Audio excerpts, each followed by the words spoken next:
మీ పేరు? రాజేందర్ దారమణి. ఓకే, ఏ ఊరు మీది? పంజూరా. ఇప్పుడు ఈ ఫీల్డ్ ఏది? సింధూరి 666. ఇప్పుడు నీ ఫీల్డ్ ఏమేమి ఉంది అవగాహనతో చెప్పు.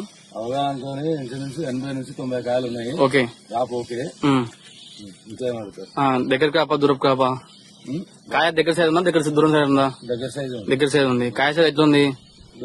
దొడ్డుగా ఉంది. ఇప్పుడు ఈ వర్షాలు తట్టుకుందా? ఇప్పుడు చాలా తట్టుకున్నది, ఎందుకంటే సీజన్ లో చాలా వర్షాలు ఉన్నాయి కదా. వర్షాలు ఎక్కువ ఉన్నాయి.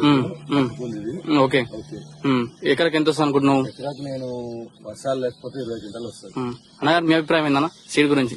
అంటే జస్ట్ బాగా ఎట్లుంది అన్నట్టు, జస్ట్ మీరు డిస్ట్రిబ్యూటర్ కాబట్టి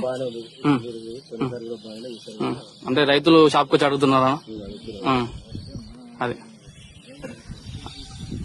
అన్నగారు మీ అభిప్రాయం ఏందన్నా? ఫీల్డ్ మొత్తం తిరిగి చూసినావు కదా, ఎట్లుంది సీడ్ ఎట్లుంది? బాగానే ఉందా? చెట్టుకి అంతా ఇట్లా ఉందా లేకపోతే ఏదో ఒక్క చెట్టు అట్లా అంతా ఇంట్లో ఉంది కదా? చెట్టుకి ఎన్ని కాయలు ఉన్నాయంటారు మీరు చూసారు కదా?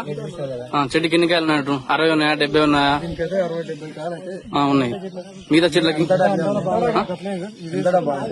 అందరూ అట్లే ఉంది. ఇప్పుడు ఇక్కడ చెట్టు చూపించినట్టు కాకుండా అందరూ అట్లే ఉందా? నేను అడుగుతున్నాను కాదు కదన్నా. అన్న మీ అభిప్రాయం ఏందన్నా? చూసినాం, చాలా సంతోషంగా ఉంది. ఎందుకంటే మా మామ ఇంత కష్టపడ్డాడు, దానికి ఫలితం దక్కాలి. 100%. దక్కింది. ఇప్పుడు ఎకరాకి ఎంత